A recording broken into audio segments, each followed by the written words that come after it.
sama-sama kita naikkan puji-pujian ini terus.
Bersyukur Tuhan buat kehadiran-Mu di tengah-tengah kami Tuhan.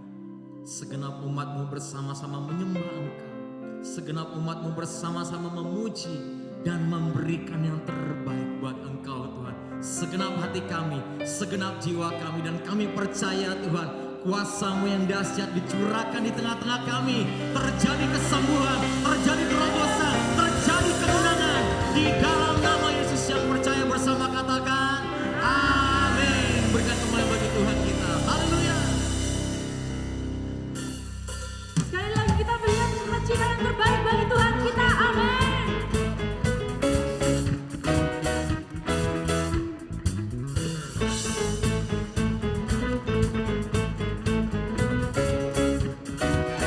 Katakan dalammu ku temukan sukacita. Dunia takkan sanggup untuk berikan. Segala bebanku pun digantikan selama ku ada di dalam-Mu. Kaulah sukacita, pengharapan dan kehidupan. Kau beri kekuatan, haleluya, bersukacita.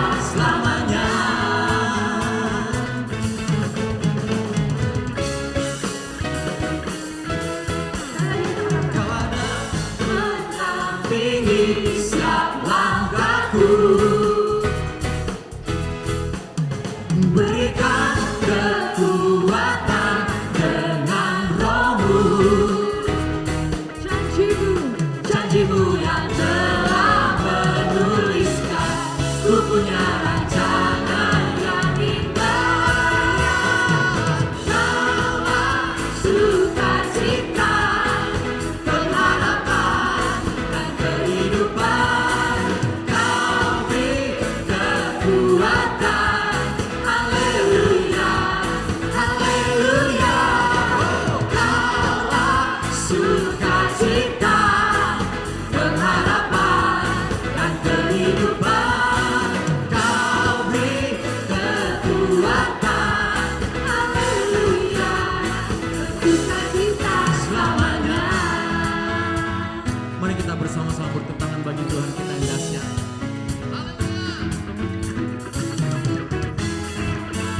Mari jemaat kita bersama-sama bersuka cita. Nyanyikan oh.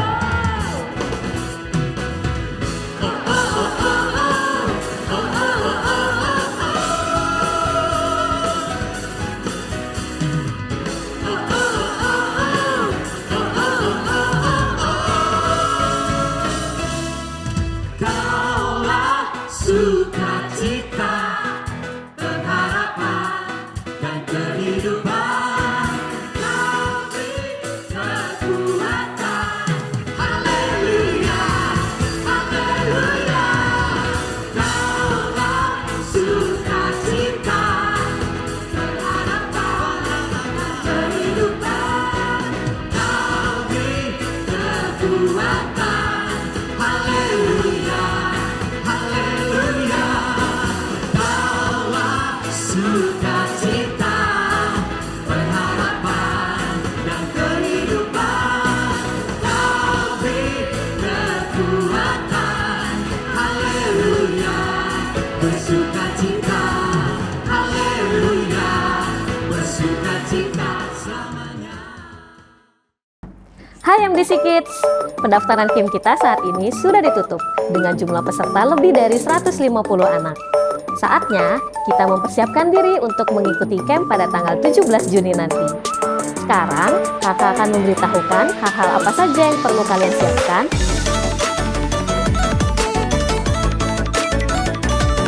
Pada hari Sabtu tanggal 17 Juni nanti, registrasi ulang akan dilakukan di Gereja MDC Putat dimulai pukul 11 siang.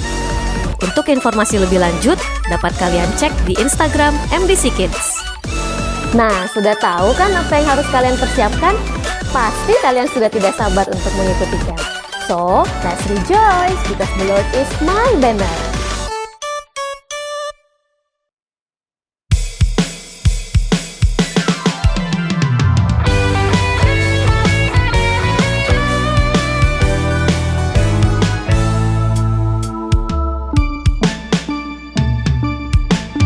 Aku sedih, Tuhan ada.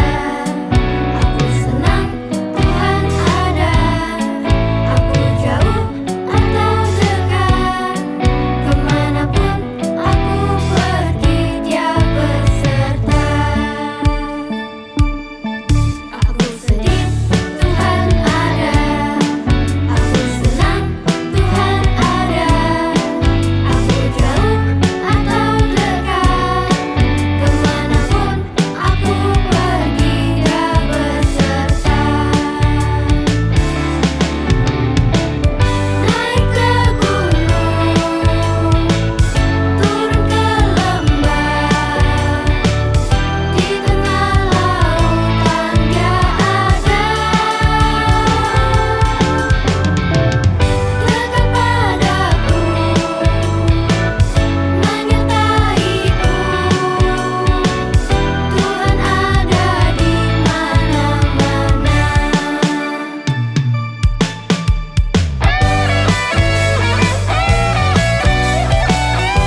selamat pagi Bapak Ibu. Selamat hari Minggu untuk kita semua. Seberapa banyak di antara kita yang siap untuk beribadah pada pagi hari ini? Amin. Haleluya. Bapak Ibu, mari kita membaca ayat bersama-sama di dalam Matius 6 ayat yang ke-9 sampai 10. Saya hitung sampai 3, kita akan membacanya bersama-sama. 1, 2, 3. Karena itu, berdoalah demikian. Bapa kami yang di sorga, dikuduskanlah namamu. Datanglah kerajaanmu, jadilah kehendakmu di bumi seperti di sorga. Dari doa yang singkat ini kita mau belajar ada 3 hal. Yang pertama tentang Bapa. Bapa kami yang di sorga. Dia adalah pribadi yang dekat dengan kita. Meskipun dia jauh di sorga, tetapi kata atau sebutan Bapa itu menunjukkan sebuah relasi yang dekat, yang intim. Bapa selalu hadir di rumah, artinya Bapa di sorga, dia ada di dalam hati setiap kita, dia hadir bahkan di rumah kita, dekat dengan kita. Yang kedua tadi dikatakan dikuduskanlah namamu. Dia adalah Bapa yang layak untuk ditinggikan. Dia adalah Bapa yang disukakan dengan segala pujian kita. Jadi pada pagi hari ini kita juga mau menyukakan hatinya melalui setiap pujian kita, amin.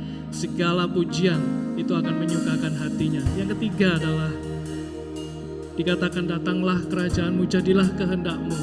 Artinya hidup di dalam kerajaan Allah itu kita melakukan kehendaknya, tinggal di dalam kehendaknya, mencari tahu apa yang Tuhan mau. Dan untuk dapat mengalaminya kita perlu hidup terus di dalam kehendaknya. Penyerahan kita setiap hari kepada Tuhan. Dan biarlah pada pagi hari ini kita mau berkata dan menyerahkan hidup kita sambil berkata, datanglah kerajaanmu, jadilah kehendakmu. Mari kita berdoa saat ini Bapa. Terima kasih Tuhan, pada pagi hari ini kami menaikkan segala pujian, segala hormat, segala kemuliaan hanya bagimu. Terima kasih Tuhan. Kami naikkan segala hormat kami kepada Engkau di dalam nama Yesus. Amin. Kami mengundang Tuhan, hadirat-Mu ada di tempat kami. Kami siap untuk memuji, kami siap untuk menyembah.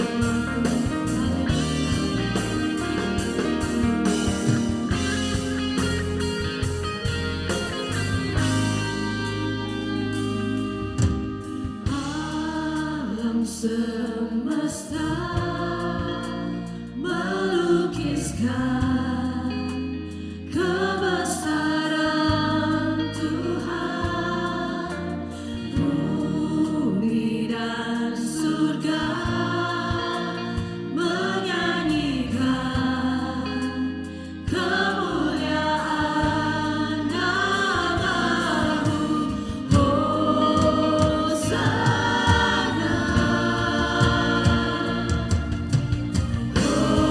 Hosana.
pengagum-pengaguman kita, pujian kita yang terbaik bagi Tuhan. Amin.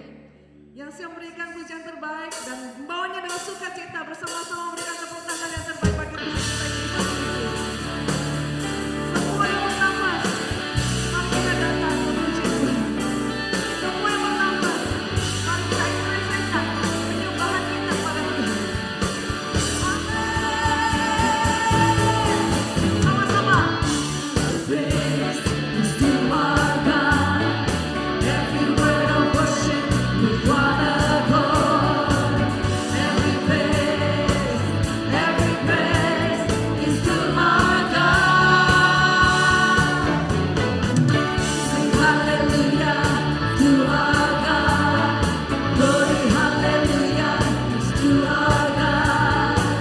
Every praise is to our God. Lebih lagi. Every praise is to our God. Every word of worship with one accord. Every praise is to our God. Sing hallelujah to our God.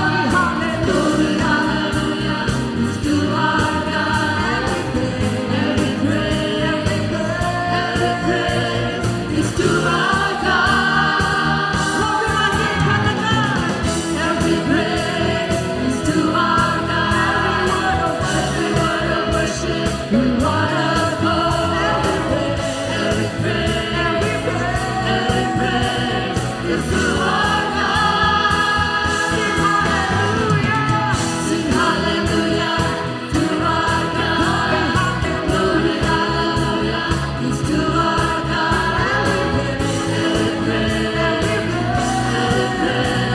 is to our God. God my Savior, God my healer, God my deliverer. Yes He is, yes He is. God my Savior, God my healer, God my deliverer. Yes He is. Yang percaya, katakan. God my Savior, semuanya. God my healer, God my deliverer. Yes He is, yes He is. Oh, God my Savior, God my healer, God my deliverer. Yes He is, yes He is, yes He is. Once lagi katakan. God my Savior, God my healer, God my deliverer. Yes He is, yes He is, yes He is, yes He is. Every praise is to our God. Every word of worship with one accord. Every praise is to our God. Sing hallelujah to our God. Glory hallelujah is to our God. Every praise is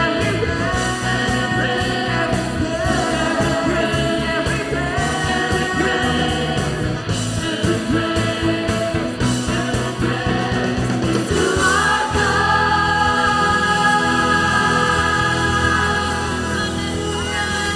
Salah-salah yang terbaik bagi Tuhan. Hanya Engkau Tuhan yang hebat dalam hidup kita.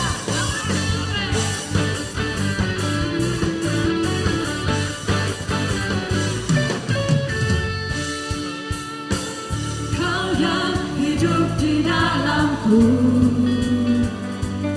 menjadikanku lebih dari pemenang. Seluruh bumi tinggikan namamu.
menjadikan kita lebih dari pemenang. Amin.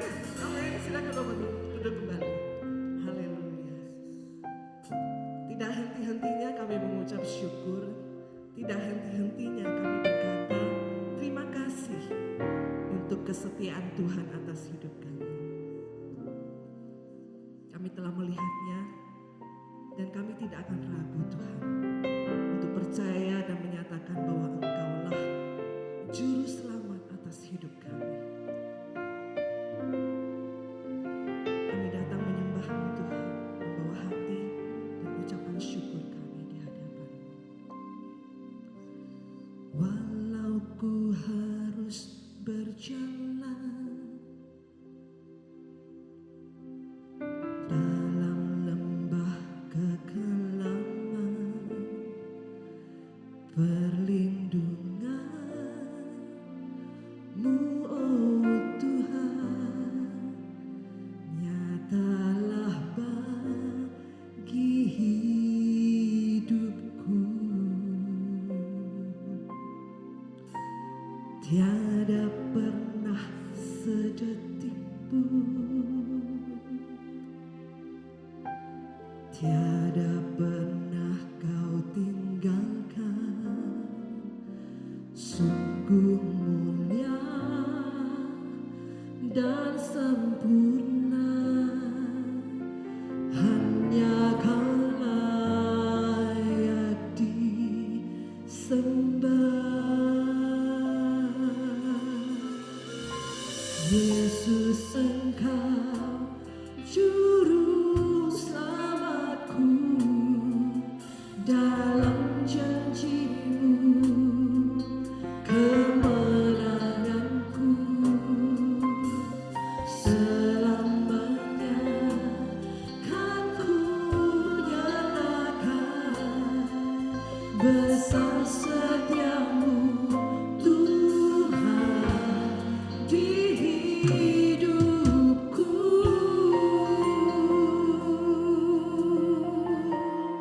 Bersama-sama katakan, walau ku harus berjalan dalam lembah kegelapan, perlindungan-Mu, oh Tuhan, nyatalah bagi hidupku. Tiada pernah sedetik pun, tiada pernah Kau tinggalkan.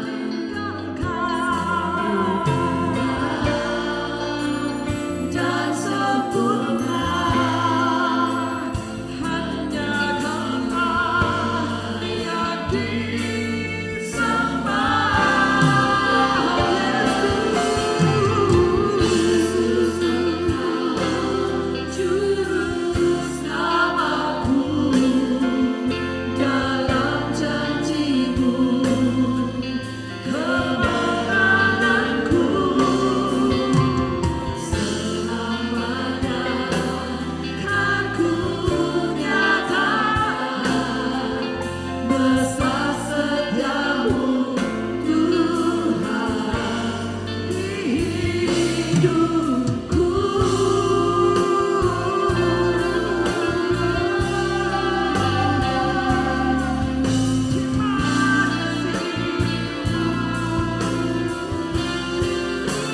Mari saja kita bangkit berdiri bersama-sama. Kalau kembali kita bersyukur, terima kasih kepada Tuhan.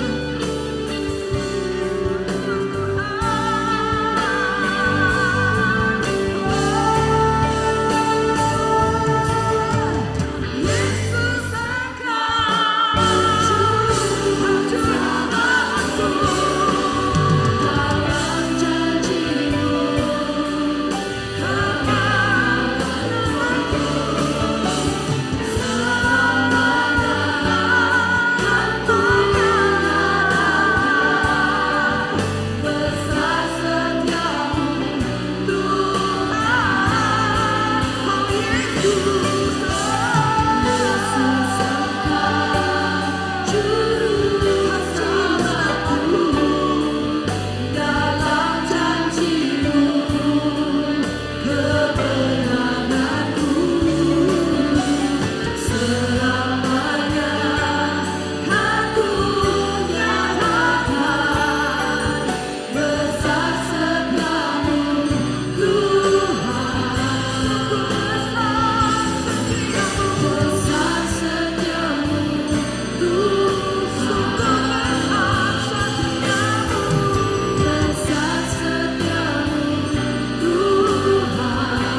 layak menerima segala sanjungan kami pada pagi hari ini Tuhan. Nama di atas segala nama, Raja di atas segala Raja. Engkau yang terhebat dari kekal sampai kekal. Tidak ada yang seperti Engkau, Allah yang maha kuasa, maha mulia, maha hadir Tuhan.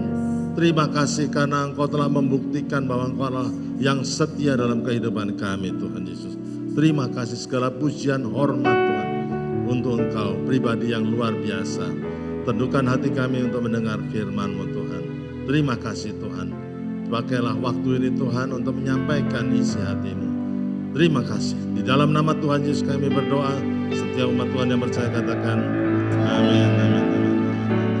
Silakan saudara duduk kembali. Sebetulnya hari ini saudara ya, saya nggak terlalu ingin berkhotbah atau bagaimana. Saya ingin kayak ngomong-ngomong sama saudara. Ngomong dari hati.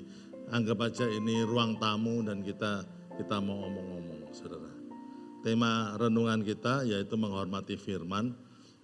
Saudara sebetulnya begini, kita sudah melampaui masa pandemi ini. Ya. Seharusnya kita mengevaluasi kembali kehidupan kita dalam menghadapi masa-masa pandemi ini. Ada yang terdampak, lebih banyak yang terdampak daripada yang tidak. Puji Tuhan kalau saudara tidak berdampak, itu pun saudara harus mawas diri dan kemudian harus mengevaluasi diri. Saya pikir bagi gereja Tuhan, waktu yang terbaik untuk waktu ini adalah waktu yang terbaik untuk evaluasi diri sebagai gereja Tuhan. Setelah mengalami pandemi ini banyak sekali masalah-masalah yang harus dihadapi gereja Tuhan. Seharusnya kita mengevaluasi dan setelah masa pandemi ini seharusnya gereja itu mempersiapkan diri kembali untuk menghadapi krisis-krisis yang lain. Perubahan apa? Pertanyaannya sekarang perubahan apa yang kita sebagai jemaat Tuhan harus alami dalam kehidupan pasca pandemi, setelah pandemi ini. Kadang-kadang ada orang yang ya sudah melanjutkan kehidupan ini begitu saja, saudara. Jangan saudara, jadi kita ini Tuhan izinkan ini kita masih bisa bernafas ini. Saudara, betapa luar biasanya banyaknya konseling-konseling yang gereja harus hadapi di masa-masa sulit pandemi ini, saudara. Ya, ada berbagai permasalahan-permasalahan. Ya. Menurut saya, saudara, salah satu hal yang gereja harus berubah ya sebagai jemaat Tuhan, yaitu sikap kita terhadap firman Tuhan.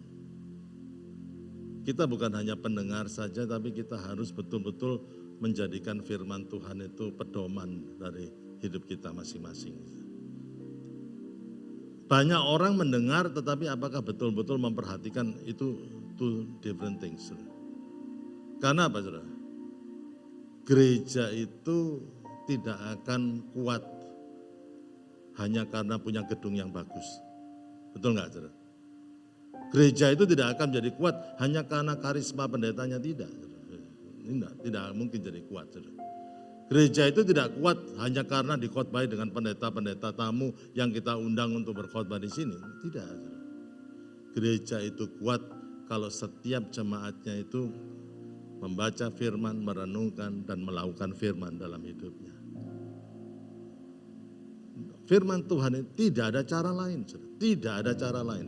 Kalau ada cara lain, saudara, yang saudara pikir bisa menguatkan gereja, kita menipu diri kita sebagai gereja Tuhan. Saudara. Program gereja yang luar biasa tidak menjadikan gereja ini wow. Kelihatannya wow, tapi belum tentu kuat dalam menghadapi krisis, saudara.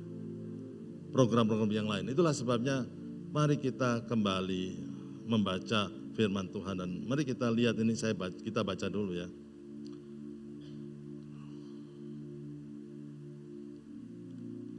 Matius pasal yang ke-7 ayat yang ke-24 sampai yang ke-27 dikatakan demikian ya. Setiap orang yang mendengar perkataanku ini dan melakukannya, ia sama dengan orang yang bijaksana yang mendirikan rumahnya di atas batu.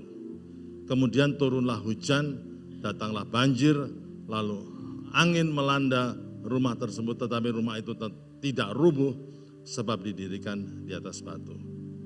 Tetapi setiap orang yang mendengar perkataan dan tidak melakukannya, ia sama dengan orang yang bodoh yang mendirikan rumahnya di atas pasir. Kemudian turunlah hujan, datanglah pasir, lalu angin melanda rumah itu sehingga rubuhlah rumah itu dengan hebat kerusakannya, saudara. Bukankah kita sudah pernah mendengar firman Tuhan ini, saudara? Crisis will come. Kalau kita lihat ayat ini, kemudian turunlah hujan, datanglah banjir, lalu angin melanda rumah itu. Jadi saudara, ini bukan masalah yang bisa kita hindarkan, bukan, saudara. Akan datang. Dan ini akan betul-betul akan menguji kita. Ya, rumah itu adalah digambarkan dengan kehidupan kita itu seperti rumah. Saya masih ingat Pak Yeremia Rim pernah berkhotbah tentang hal ini, saudara.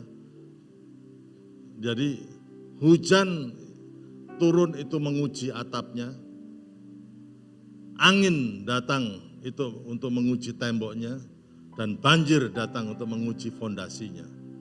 Jadi artinya itu kita akan menghadapi tantangan yang ujian kepada seluruh aspek kehidupan kita.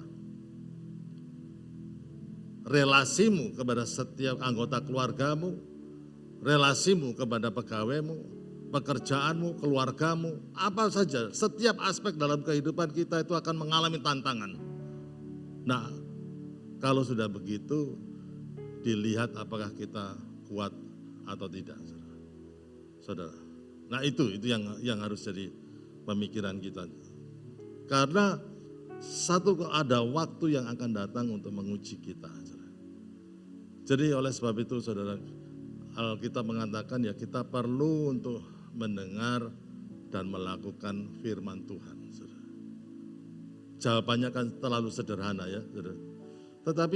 Tapi itu, saudara, kita harus menghargai firman lebih lagi dalam kehidupan kita dan menempatkan firman itu menjadi the highest authority in our life. Masalahnya orang merasa lebih hebat daripada firman. Saudara. Padahal menurut Yohanes 1 pasal 1 itu dikatakan pada mulanya firman. Seperti pada mulanya itu Allah itu ada pada mulanya. Dan dikatakan firman itu bersama-sama dengan Allah, firman Yohanes 1 ayat 1, dan firman itu adalah Allah. Kita tahu bahwa Yesus naik ke surga, betul nggak, saudara? Ya. Dan tetapi kita tidak ditinggalkan sendirian. Kita diberi firman, kita dikasih Roh Kudus sebagai penolong. Tapi firman itu sepertinya penggantinya Tuhan. Bahkan firman itulah Tuhan. Betapa kita harus memperlakukan firman itu bukan hanya sebagai tulisan, tapi sebagai pribadi yang berkata-kata kepada kita. Nah, saudara, tidak ada yang membuat kita lebih kuat atau tidak ada gereja yang bisa kuat tanpa firman. Saudara. Ya, jadi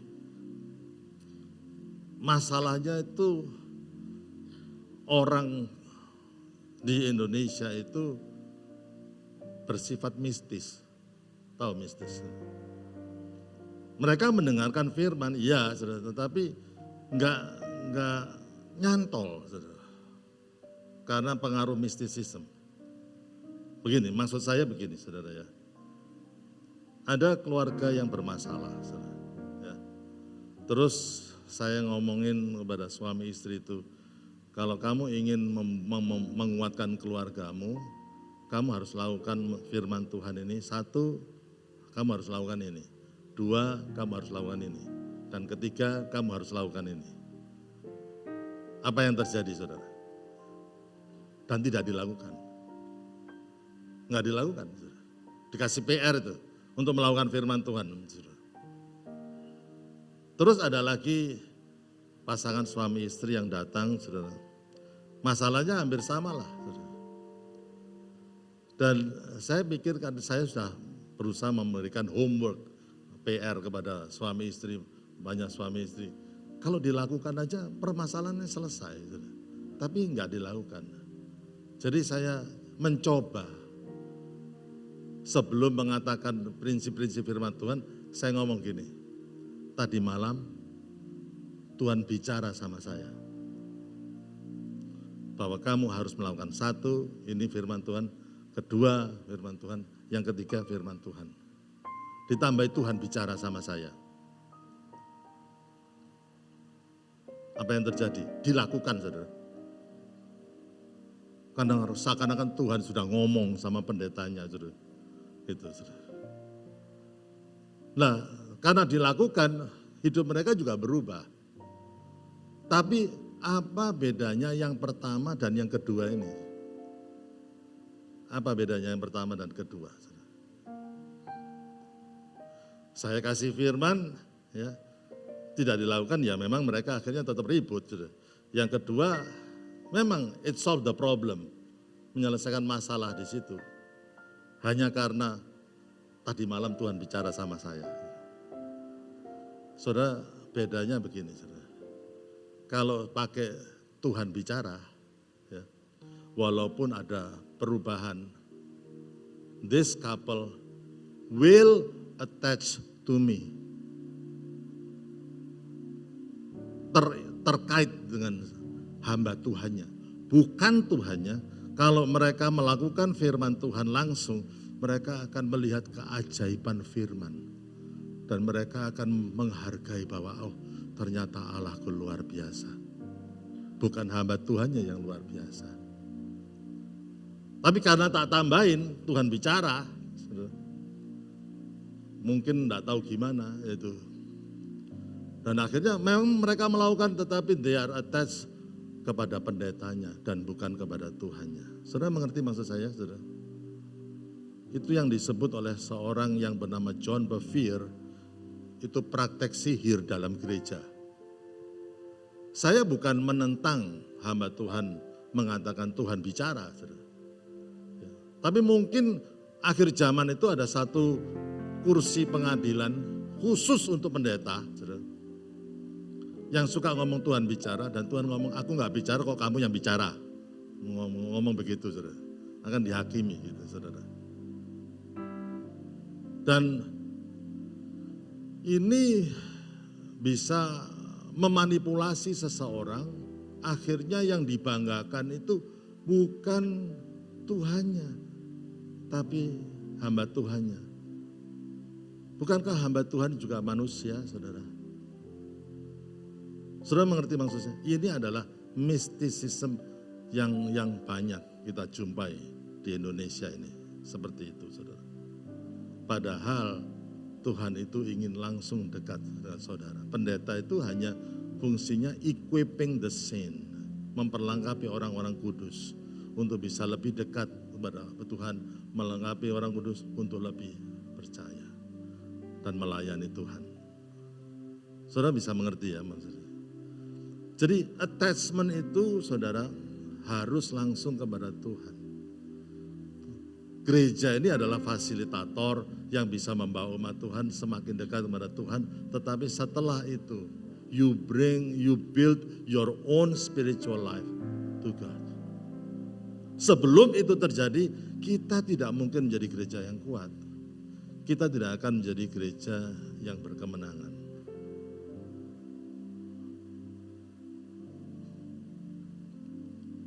Kalau saya evaluasi kehidupan saya pribadi pun, hamba Tuhan pun harus mengevaluasi dalam masa-masa pandemi ini. Saudara. Apa yang harus dievaluasi? Saya tidak akan bisa membawa gereja ini kepada Tuhan kalau hidup saya sendiri tidak berubah. Kalau gaya hidup saya itu masih mementingkan diri sendiri. Harus ada perubahan. Perubahannya di mana? Saya tidak boleh ya membuat diri saya istilahnya bahasa Inggris powerful, tetapi saya harus menjadi pemimpin yang bisa empowering others.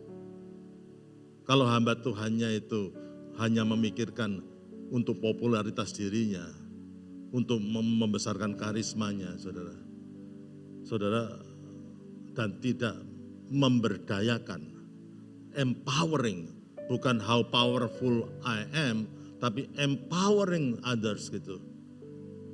Maka tidak akan ini terwujud. Saudara. Jadi hamba Tuhannya pun harus memilih, mau membesarkan dirinya atau menguatkan gerejanya, betul nggak saudara? Ya. Jadi kalau saudara melihat ada hal-hal yang keliru dalam kehidupan saya, I'm open to your critics, I'm open to your advice. Gitu. Kalau saudara melihat bahwa hidup saya sudah tidak benar, saudara koreksilah saya. Saya manusia biasa. Saudara. Amin, saudara. Ya, itu kita harus. Dan yang saya lihat ini setelah masa pandemi ini seakan-akan kok gereja tidak berubah ya? Kok gereja tidak berubah? Saudara. Tambah wah luar biasa, jor-joran semuanya, menghadirkan satu program yang luar biasa. Wih, gitu. Padahal perubahannya itu bukan di programnya, tapi di manusianya. Message saya harus berubah, hidup saya harus berubah. Dan kita harus meninggalkan yang namanya gereja itu menjadi bless me club. Kita ikut Tuhan pasti diberkati, yes. Amin, saudara. Asal kita cinta Tuhan, masalah berkat itu paling gampang, saudara. Tapi cinta Tuhan sungguh-sungguh, menghargai Tuhan sungguh-sungguh dalam kehidupan kita. Itu sesuatu yang harus kita perhatikan. Amin, saudara. Ya. Jadi hal-hal semacam itulah yang harus kita evaluasi dalam kehidupan kita. Saya berdoa, saya berharap bahwa jemaat MDC ini jemaat yang cinta firman. Jemaat yang membaca firman, melakukan firman. You will be strong, you will be blessed. Saudara akan diberkati.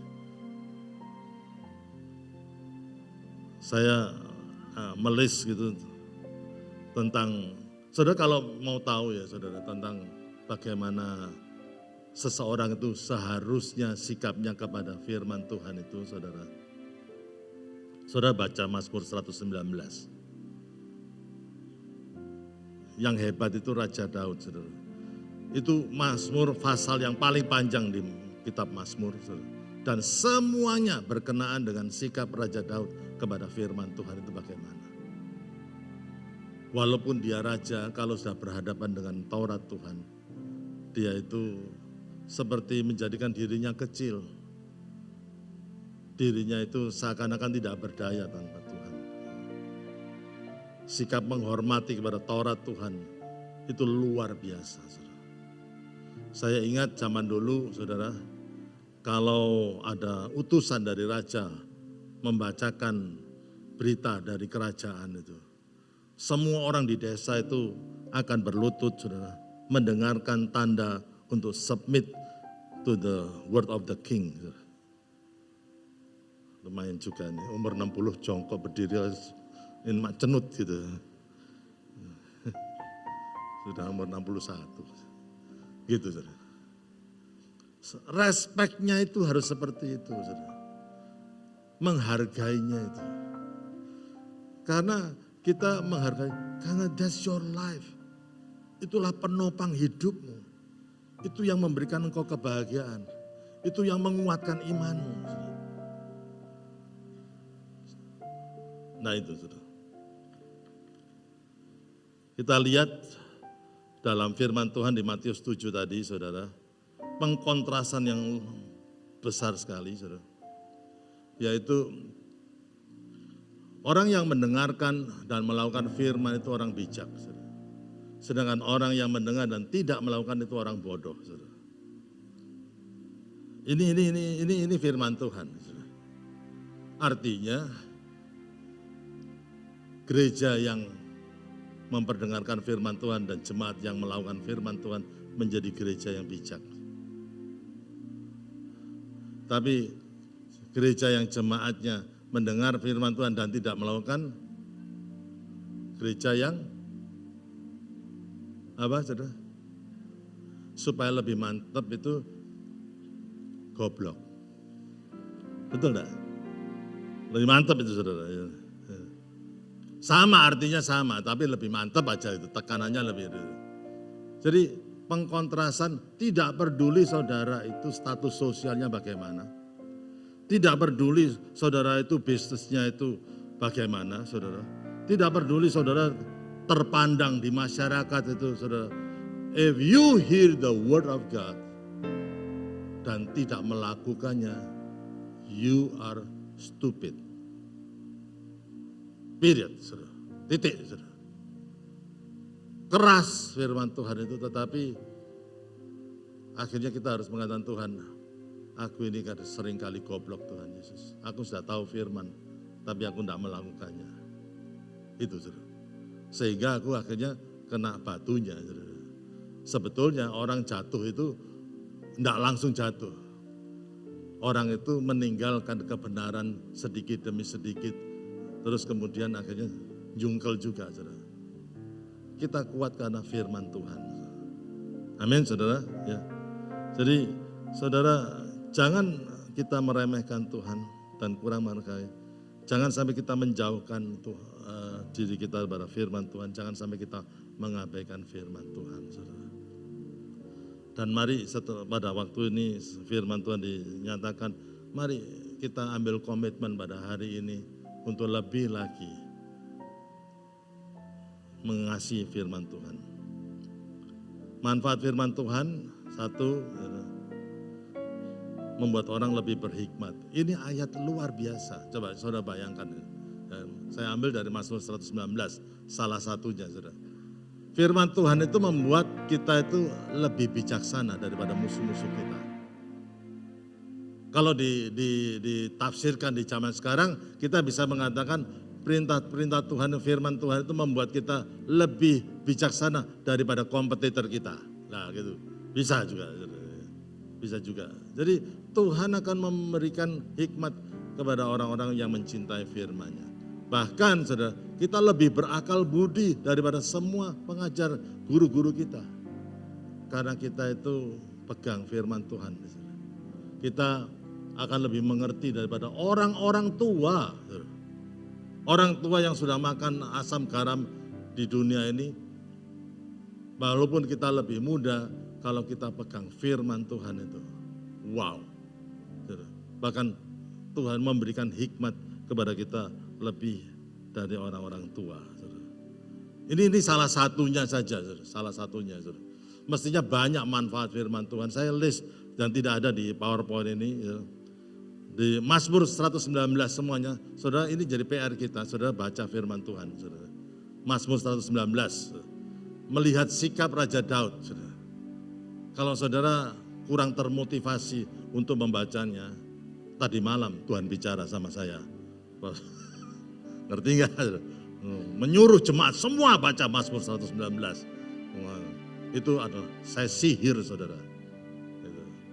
Tapi nantinya itu bukan your attachment not to God but to the God's servant. Tidak boleh itu.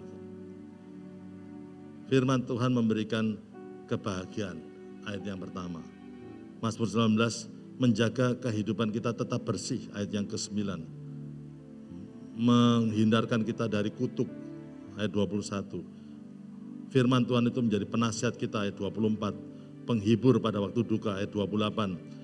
Firman Tuhan itu bisa enlarge our heart, mengelapangkan, membuat hati kita jadi besar, menjadi luar biasa. Enlarge our heart, ayat 32. Membawa keselamatan, ayat 41. Memberikan kelegaan pada waktu kita stres, firman Tuhan membawa kelegaan, ayat 45. Kita disempurnakan karena firman Tuhan.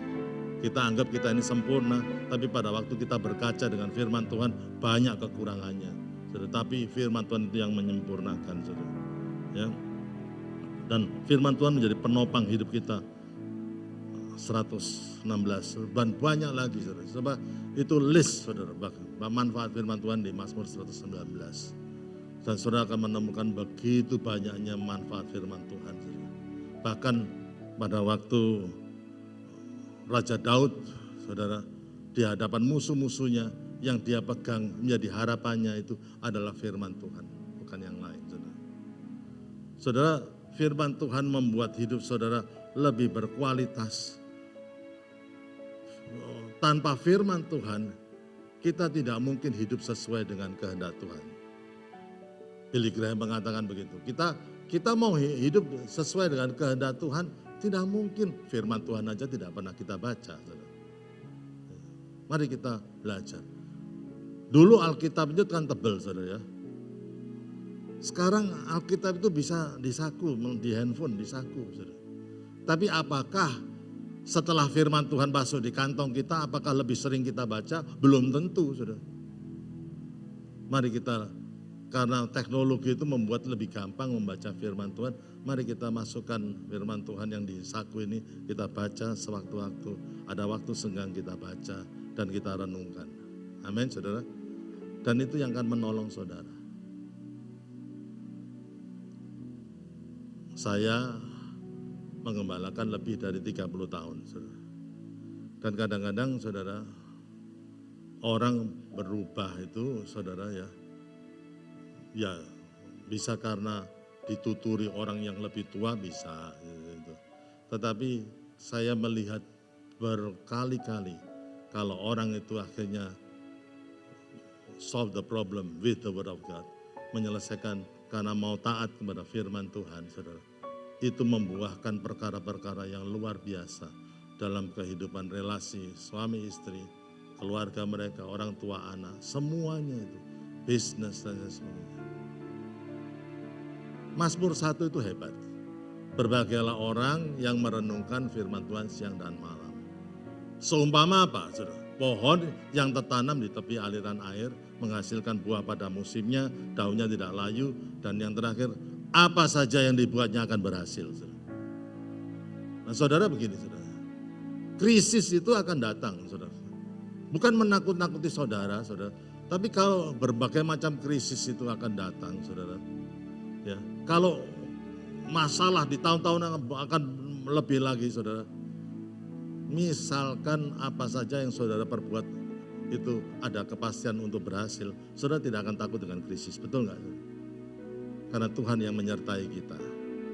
Betul kan, saudara? Krisis boleh datang, tapi kalau apa saja yang kita lakukan itu berhasil, ya kita tidak mungkin takut dengan krisis lah. Saudara. Betul nggak?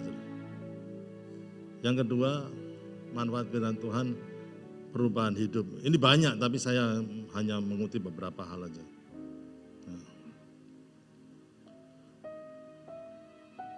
Ayat hafalan dari dasar kekristenan kita itu 2 Timotius 3:16. Ayo mari kita baca bersama-sama. 1, 2, 3. Segala tulisan yang diilhamkan Allah memang bermanfaat untuk 1, mengajar, 2, menyatakan kesalahan, 3, memperbaiki kelakuan, dan untuk 4, mendidik orang dalam kebenaran. Saudara, kan kita ini seringkali merasa paling benar sendiri. Tapi pada waktu kita berhadapan dengan firman Tuhan, ini hanya terwujud, saudara, kalau kita submit to the word of God. Dan kita anggap bahwa firman Tuhan itu menjadi otoritas yang paling tinggi dalam kehidupan kita. Kita mau dikoreksi oleh firman Tuhan. Kita akan diajar oleh firman Tuhan. Ada kesalahan yang kita anggap benar, kemudian firman itu mengungkapkan kesalahan-kesalahan. Memperbaiki kelakuan dan mendidik orang dalam kebenaran. Saudara, paling sulit itu orang itu untuk apa? Berubah. Dalam segala macam, dalam segala konseling. Banyak orang mengatakan, Pak Andreas, tidak mungkin istriku berubah. Tidak mungkin suamiku berubah. Tidak mungkin orang tuaku ini berubah. Orang tuaku ini kayak apa? Parents who can do no wrong. Seorang orang tua yang tidak bisa berbuat salah. Sudah tidak mungkin. Katakan kiri kanan, kita bisa berubah. Ayo katakan kiri kanan. Oh, saya lihat istri kok nyenggolin suami kok lebih kenceng itu. Ayo, kita harus berubah. Bukan bisa berubah. We must change. Karena keadaan berubah, kita harus berubah. Anak-anak tambah besar, saudara. Kita harus berubah, cara komunikasinya harus berubah. Saudara, kalau kita nggak berubah, kita hancur, saudara. Betul nggak, saudara? Sampai kapanpun kita. Dan paling sulit itu mengubah siapa, saudara? Diri kita sendiri. Jangan ngomong suamimu, yang paling sulit itu kamu. Jangan begitu, saudara. Yang paling sulit itu kita ini, saudara. Kapan terakhir saudara berubah, saudara? Dalam hal apa? Dulu cerewet, sekarang nggak cerewet, bisa nggak? Angel itu, saudara. Hampir mustahil, saudara. Tapi kalau orang cerewet itu berubah, dia yang cerewet, dia akan memperkatakan firman. Cerewetnya bukan cerewet ngomel, mengeluh dan lain sebagainya, yang dikatakan itu firman Tuhan akan lebih bermanfaat. Betul nggak? Ya, kelemahan akan dirubah menjadi sesuatu yang bisa memberkati orang lain. Saudara, bagaimana kita bisa mengubah orang lain, saudara? Ya. Ada orang yang mengatakan, aku dulu impianku mengubah dunia, tapi enggak lah, aku ngubah kotaku aja. Enggak bisa, aku mengubah kampungku aja. Ternyata dia setelah dia menjadi berhikmat, ya, aku akan mengubah sekitarku dengan mengubah diriku sendiri. Saudara, kita hanya bisa mengubah orang lain kalau kita sendiri berubah. Amin, saudara. The conflict between person usually begins the conflict in the person. Konflik di antara dua orang biasanya itu terjadi karena apa? Konfliknya itu di dalam orang itu. Nah, sebelum konflik itu diselesaikan dengan Tuhan, maka nggak bisa kita menyelesaikan konflik dengan orang lain. Kalau kita masih sakit hati sama orang, saudara, kita cenderung untuk sakit hati sama orang-orang yang lain, rasanya semua orang salah. Padahal sakit hatinya di sini. Kalau kita diselesaikan sama Tuhan, kita sudah selesai dan diproses sama Tuhan, maka itu bisa memberkati orang lain. Saudara bisa menjadi orang yang sangat dibanggakan oleh orang lain karena perubahan hidup saudara. Jadi perubahan itu bukanlah satu pilihan tapi keharusan terjadi. Kalau kita mau jadi dipakai oleh Tuhan secara luar biasa. Saudara. The life of the messenger has to become the message itself. Hidup daripada pemberita Injil itu bukan karena pinternya dan karismanya dia berkhotbah. Orang akan lihat, orang di panggung ini lebih kelihatan lagi, saudara. Tapi hidup dari pemberita Injil itu harus menjadi berita Injil itu sendiri. Orang itu harus bisa lihat bagaimana dia treat papa mamanya, harus bisa lihat bagaimana dia treat istrinya, bagaimana dia treat suaminya dan anak-anaknya. Dan itu harus menjadi berita yang paling kuat. Baru kita menjadi pemberita Injil yang efektif. Lihat Kisah Rasul 1 ayat 1, coba dari sini. Ditulis itu semuanya itu apa yang dikerjakan dan diajarkan oleh Yesus. Sebelum diajarkan, dikerjakan dulu, dilakukan oleh Tuhan Yesus. Dan itu yang bisa mengubah kehidupan kita. Jadi setelah kebaktian ini, saudara, selain kita respecting the word of God, kita ngomong, aku mau berubah karena firman, biar firman itu mengubah hidupku. Dan kalau itu terjadi, ciamik saudara, saudara akan jadi orang yang luar biasa. Engkau dibutuhkan, engkau enggak dibutuhkan. Ya kadang-kadang kita pinter, kepandaian kita enggak dibutuhkan orang lain kok, saudara. Tapi kalau engkau menjadi seperti Kristus, tidak ada orang yang tidak membutuhkan saudara. Kasihmu seperti Kristus, kesabaranmu seperti Kristus, hikmatmu seperti Kristus. Memang belum, saudara. Tetapi kalau firman Tuhan yang menyempurnakan. Manfaat firman Tuhan yang menguatkan iman, saudara. Roma 10 ayat 17, saudara. Jadi iman timbul dari pendengaran dan pendengaran akan firman Kristus. Tidak ada orang yang imannya kuat kalau orang itu jauh dari firman, saudara. Jadi mari kita memperkuat iman kita melalui pembacaan firman dan kita melakukan firman. Amin, saudara. Aduh, khotbahnya kok biasa-biasa gini, nggak ada sesuatu yang luar biasa, nggak ada sensasi nih, saudara. Kalau khotbah saya pagi ini, rasanya saya tidak akan menghadirkan lontong cap gome, capcay, enggak, nasi pecel ini. Ini nasi pecel, saudara. Tapi nasi pecel itu membuat kita sehat, betul enggak, saudara? Ya toh, saudara. Ada jemaat yang mengatakan kepada pembicara tamu yang diundang.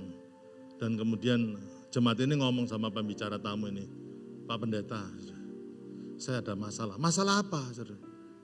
Kalau Pak Pendeta yang khotbah, saya itu bisa ingat. 3 bulan, 6 bulan yang lalu, Pak Pendeta di khotbah di gereja saya apa, saya ingat. Tapi kalau gembala saya yang khotbah, hari ini khotbah, minggu depan sudah lupa. Itu masalah saya, gimana, saudara? Tapi pendeta tamu ini berhikmat, dia sudah tua dan dia orang berhikmat. Dia ngomong gini, oh itu biasa, saudara. Biasa, saudara. Karena apa? Kalau saya pergi ke restoran, 3 bulan yang lalu saya ingat saya makan apa. 6 bulan yang lalu saya juga ingat saya makan apa. Tapi kalau istri saya masak, saudara, saya tidak ingat kemarin makan apa, gitu, saudara. Tapi tanpa makanan yang dimasak istri saya tidak akan bisa sehat sampai hari ini, saudara. Ini nasi pecel, gado-gado, saudara. Sayur bening, jangan bening. Tak kasih ya, lumayan lah, dadar jagung, wis, sampai supaya lapar, saudara. Ya, tahu, saudara. Ya. I have to talk to you like this, saudara. Tapi jangan membenci saya, saudara. Saya akan masakan yang membuat menyehatkan kita semuanya. Amin, saudara. We have to love. Saya kehilangan kata we have to embrace the word of God. Merangkul, menjadikan milik yang harta yang paling berharga dalam kehidupan kita, yaitu firman Tuhan. Puji Tuhan, saudara. Kehadiran Allah itu diwakili dengan adanya firman Tuhan yang ada di dekat kita. Dan bagaimana secara praktis, cara praktisnya pertama berdoalah sebelum membaca firman, saudara. Terus baca firman, saudara. dan kemudian renungkan firman itu. Jangan cuma dibaca aja, kadang-kadang kita pause.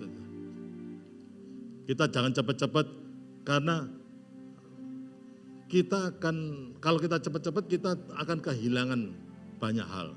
Kadang-kadang ada hal yang kita bisa lihat kalau kita slow down. Betul nggak? Ada banyak yang kita lihat. Kita naik formula, fokusnya cuma satu titik. Tapi kalau ada orang yang nyanyi, naik ke puncak gunung, tinggi-tinggi sekali. Kiri kanan kulihat saja. Tapi kalau naik formula nabrak saudara, lihat kiri kanan. Pada waktu itu pasti akan slow down.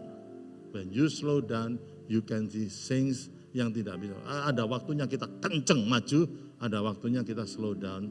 Dan kita membenamkan diri dalam firman Tuhan, merenungkan firman Tuhan. Dan firman itu hidup dalam pikiran dan hati kita.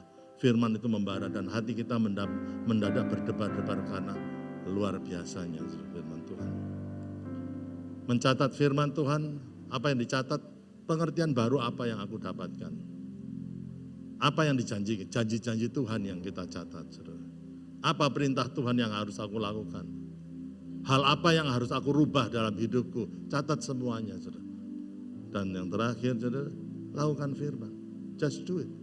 Kayak Nike, just do it. Lakukan aja, saudara. You will have amazing life. Saudara akan membuahkan. Karena firman Tuhan pada waktu engkau mempercayai firman Tuhan, membentuk nilai hidupmu. Saudara. Itu yang akan meningkatkan nilai hidupmu dari satu level ke level yang lain. Semakin nilai-nilai firman Tuhan itu melembaga dalam kehidupan kita, maka kehidupan kita akan semakin naik. Dan nama Kristus akan dimuliakan. Biarlah firman Tuhan yang seperti nasi pecel ini saudara, membuat saudara kenyang saudara. Saya pagi ini tidak memasak Indomie saudara, ya. Tapi biarlah saudara mulai mengasihi firman Tuhan. Biarlah kita menjadi gereja yang kuat. Bukan karena karisma pendetanya, saudara, bukan, saudara. Tapi kita menjadi gereja yang kuat karena kita cinta firman. Kita membaca, merenungkan firman dan menjadi pelaku firman dalam kehidupan kita. Amin, saudara. God bless you, God bless you. Amen. Ya.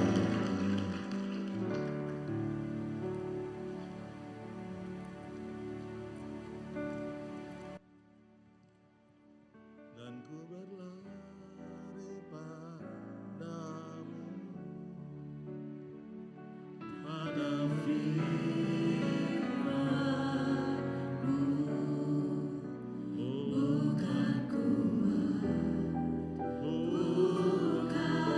mari kita bangkit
mengucap syukur pagi hari ini kami merasakan kehadiran-Mu. Dan biarlah Tuhan kami pulang tetap membawa apa yang sudah Kau firmankan. Biar firman-Mu tersimpan dalam hati kami, supaya kami jangan berdosa. Tuhan berkati dan biar pimpin hidup kami semakin hari semakin kuat di dalam Engkau. Dan kami tahu Tuhan, Engkau Allah yang tidak pernah meninggalkan kami, akan terus menyertai kami, membimbing kami, sehingga kami menghadapi segala situasi dan kami akan memperoleh kemenangan demi kemenangan oleh karena pimpinan kemurahan-Mu ya Tuhan. Terima kasih, berkatilah jemaat-Mu Tuhan, dan biar kami pulang membawa berkat dari Allah Bapa, cinta kasihnya Tuhan kami Yesus Kristus, persekutuan dengan kuasa dari Roh Kudus dari sekarang sampai selama-lamanya. Di dalam nama Tuhan Yesus, mari yang percaya mengatakan amin. Selamat pagi saudara, Tuhan memberkati.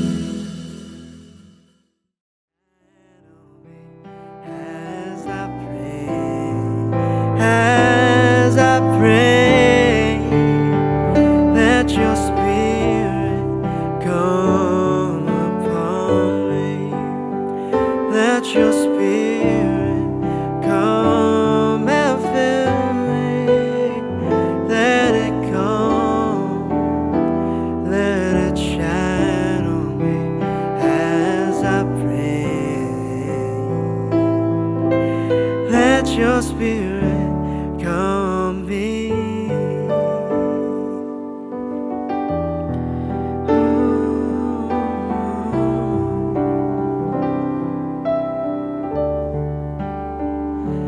As I come into your court, I see the clouds of glory shine.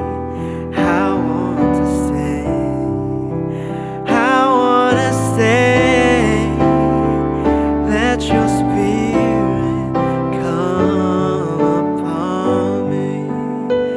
Let your spirit come and fill me. Let it come, let it shine on me as I pray. As I pray, let your spirit come upon me. Let your spirit come and fill me. Let it come, let it come on me as I pray. Let your spirit come on me.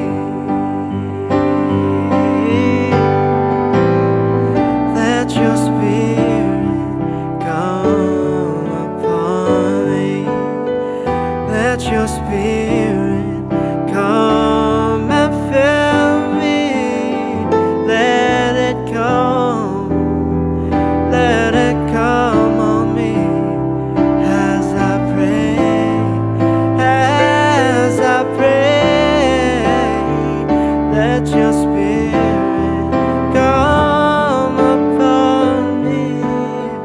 Let your spirit come and fill me up. Let it come on me as I pray.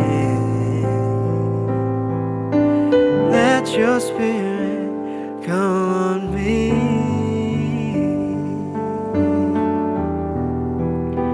Let your spirit, let your spirit